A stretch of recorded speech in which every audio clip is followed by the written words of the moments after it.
Hi everyone, आप सभी का स्वागत है एक बार फिर से एक नए वीडियो में। आज के इस वीडियो में हम लोग कक्षा 10 का विषय विज्ञान का चैप्टर प्रकाश परावर्तन तथा अपवर्तन का 100 एमसीक्यू प्रश्न सॉल्व करने वाले हैं, जो तुम्हारे 7 जुलाई को पूछे जाने वाले मंथली टेस्ट का मंथली टेस्ट का इम्पोर्टेंट क्वेश्चन होने वाला है। साथ ही साथ तुम्हें बोर्ड एग्जाम 2026 में भी काफ़ी हेल्प करेगा। इससे बाहर तुम्हें एक भी क्वेश्चन पूछा नहीं जाएगा। तो आइए शुरू करते हैं क्वेश्चन नंबर 1 से। तो यहाँ पे तुम्हें क्वेश्चन नंबर 1 पे पूछा गया है, समतल दर्पण द्वारा बना प्रतिबिंब होता है। तो समतल दर्पण होता है जो हमारे घरों में उपयोग करते हैं चेहरा देखने के लिए। तो वह हमेशा आभासी और सीधा प्रतिबिंब बनाता है। तो इसका सही ऑप्शन हो जाएगा आभासी और सीधा, जो कि ऑप्शन ग इसका राइट आंसर है। अब आते हैं क्वेश्चन नंबर 2 पे, जो कि तुम्हें पूछा गया है, प्रकाश के परावर्तन के कितने नियम हैं। तो तुम्हें पता है प्रकाश के परावर्तन के 2 नियम होते हैं।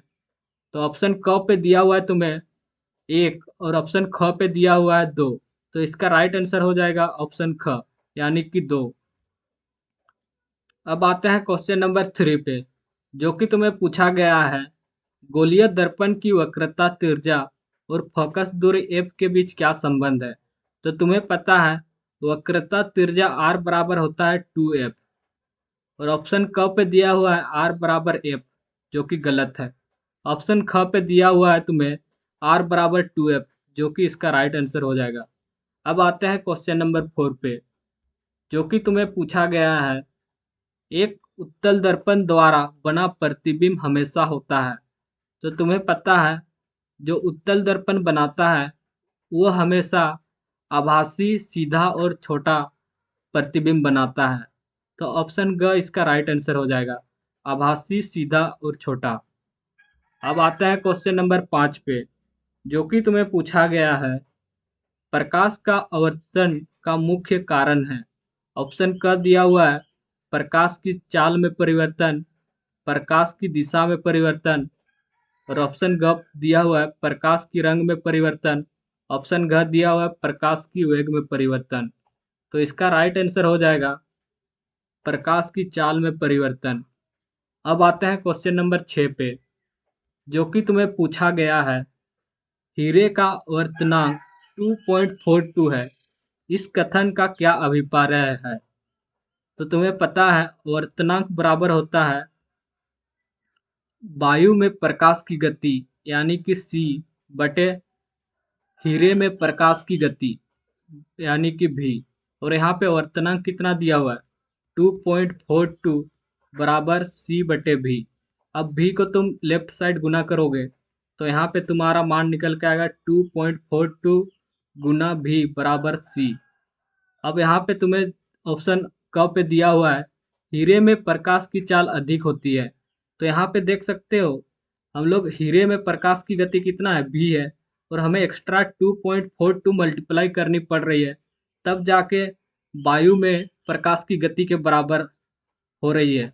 पर यहाँ पे तुम देख सकते हो तुम्हें दिया गया है हीरे में प्रकाश की चाल अधिक होती है, और यहाँ पे तुम्हें एक्स्ट्रा मल्टीप्लाई करनी पड़ रही है। तो अधिक नहीं होती है, कम ही होती है, तभी जाके हमको मल्टीप्लाई करके यहाँ सी के बराबर आ रही है। तो ये ऑप्शन गलत हो जाएगा। ऑप्शन ख देखो, प्रकाश हीरे में प्रकाश की चाल वायु की तुलना में 2.42 कम होती है। हाँ, ये तुम्हारा राइट आंसर है। तो यहाँ पे देख सकते हो सी सी जो कि प्रकाश की गति जो कि है वायु में, वो तुम्हारा 2.42 ज़्यादा है, यानी कि हीरे में प्रकाश की गति कम है 2.2। तो ऑप्शन ख इसका राइट आंसर है। अब आते हैं क्वेश्चन नंबर 7 पे, जो कि तुम्हें पूछा गया है, लेंस की क्षमता, पावर ऑफ लेंस का एसआई मात्रक क्या है। तो लेंस का एसआई मात्रक होता है डायप्टर, जो कि ऑप्शन ग होगा इसका राइट आंसर। अब आते हैं क्वेश्चन नंबर 8 पे, यदि किसी लेंस की क्षमता +2 डायप्टर है तो यह किस प्रकार का लेंस है। तो तुम्हें पता है पावर बराबर होता है 1/f, यानी कि फोकल लेंथ, और यहाँ पे फोकल लेंथ क्या होनी चाहिए, पॉजिटिव होनी चाहिए। और फोकल लेंथ पॉजिटिव किस लेंस में होती है, तो होता है तुम्हारा उत्तल लेंस पे, यानी कि इसका राइट आंसर हो जाएगा ऑप्शन नंबर ख, उत्तल लेंस। अब आते हैं क्वेश्चन नंबर 9 पे, जो कि तुम्हें पूछा गया है, एक अवतल दर्पण में जब वस्तु वक्रता सेंटर पर रखी जाती है तो उसका प्रतिबिंब बनता है। तो तुम्हें पता है अवतल दर्पण में अगर तुम किसी वस्तु को वक्रता केंद्र यानी कि सी पर रखोगे तो उसका प्रतिबिंब हमेशा सी पे ही बनेगा, यानी कि सेंटर ऑफ कर्वेचर वक्रता सेंटर पर ही बनेगा, यानी कि ऑप्शन ख इसका राइट आंसर है। अब आते हैं क्वेश्चन नंबर 10 पे, जो कि तुम्हें पूछा गया है, आंख का वह भाग जो प्रकाश को नियंत्रित करता है जो आंख में प्रवेश करता है। ऑप्शन क पे दिया हुआ है परितारिकता, ऑप्शन ख दिया हुआ है पुतली, ऑप्शन ग दिया हुआ है कॉर्निया, ऑप्शन घ दिया हुआ है रेटिना। तो इसका राइट आंसर है ऑप्शन ख, जो कि है पुतली। पुतली आंखों के अंदर प्रवेश करने वाली प्रकाश को नियंत्रित करता है।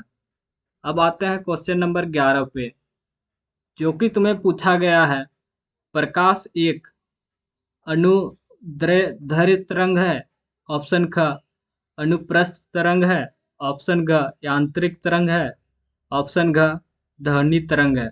तो इसका राइट आंसर हो जाएगा ऑप्शन ख, यानी कि प्रकाश एक अनुप्रस्थ तरंग है। अब आते हैं क्वेश्चन नंबर 12 पे, जो कि तुम्हें पूछा गया है, प्रकाश की चाल सबसे अधिक किस माध्यम में होती है। ऑप्शन क वायु में, ऑप्शन ख जल में, ऑप्शन घ निर्वात में, ऑप्शन घ कांच में। तो इसका राइट आंसर है ऑप्शन नंबर ग, यानी कि सबसे अधिक गति निर्वात में होती है। अब आते हैं क्वेश्चन नंबर 13 पे, जहाँ पे तुम्हें पूछा गया है, प्रकाश परावर्तन के दौरान आपतन कोण किसके बराबर होती है। ऑप्शन क अपवर्तन के बराबर, ऑप्शन ख परावर्तन कोण के बराबर। तो तुम्हें पता है आपतन कोण हमेशा परावर्तन कोण के बराबर होता है, यानी कि ऑप्शन ख इसका राइट आंसर हो जाएगा। अब आता है क्वेश्चन नंबर 14 पे, समतल दर्पण द्वारा बने प्रतिबिंब की प्रकृति क्या है। तो इससे पहले क्वेश्चन नंबर 1 में बताया था कि समतल दर्पण हमेशा आभासी और सीधा प्रतिबिंब बनाता है। तो इसका राइट आंसर हो जाएगा ऑप्शन ख, यानी कि आभासी और सीधा। अब आते हैं क्वेश्चन नंबर 15 पे, जहाँ पे तुम्हें पूछा गया है, एक गोलीय दर्पण की फोकस दूरी 10 सेंटीमीटर है, तो यह दर्पण कौन सा है। तो यहाँ पे तुम्हें फोकस दूरी किसमें दी हुई है, पॉजिटिव दी हुई है। और क्या पूछा है, गोलीय दर्पण, दर्पण पूछा गया है। तो पॉजिटिव हमेशा फोकस किस में रहता है, तो वह रहता है तुम्हारा उत्तल दर्पण पे, यानी कि ऑप्शन क इसका राइट आंसर हो जाएगा।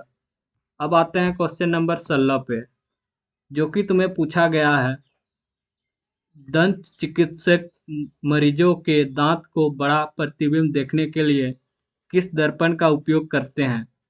तो तुम्हें पता है दांत वाले डॉक्टर होते हैं, वह किस दर्पण का उपयोग करते हैं, तो वह हमेशा अवतल दर्पण का उपयोग करते हैं, यानी कि ऑप्शन ग इसका राइट आंसर हो जाएगा। अब आते हैं क्वेश्चन नंबर 17 पे, जो कि तुम्हें पूछा गया है, वाहनों के पश्च दृश्य यानी कि रियर व्यू दर्पण के रूप में किस दर्पण का उपयोग किया जाता है।